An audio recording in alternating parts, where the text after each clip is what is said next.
اللہ تبارک و تعالیٰ نے اپنے بعد اور اپنے رسول کے بعد فرمایا سب سے زیادہ جو اطاعت اور خدمت فرض ہے وہ والدین کی ہے، یہاں تک کہ اس کو جہاد فی سبیل اللہ سے بھی اونچا مقام دیا کہ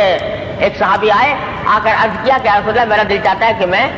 آپ کے ساتھ جہاد میں شامل ہوں، نبی کریم صلی اللہ علیہ وسلم کے ساتھ جہاد میں،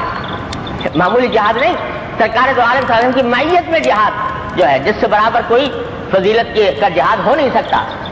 اس کی خواہش ظاہر کی۔ نبی کریم صلی اللہ علیہ وسلم نے پوچھا کہ کیا تمہارے والدین ہیں؟ تو اس نے کہا جی ہاں ہیں۔ تو آپ نے فرمایا فَفِيهِمَا فَجَاهِدْ کہ جاؤ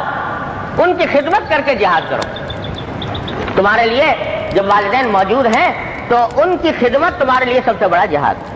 اور سب سے بڑی فضیلت کی چیز۔ مسند احمد میں روایت آتی ہے کہ ایک صحابی آئے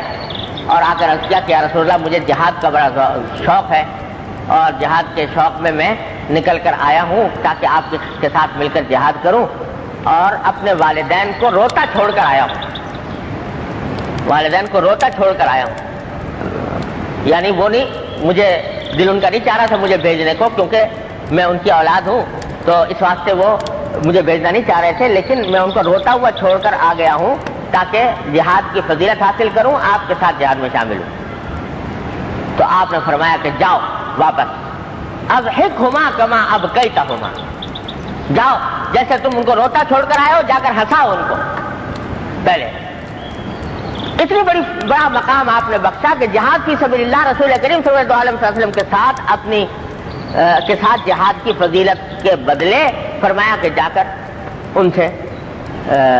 ان کو راضی کرو اور ان کی خدمت کرو۔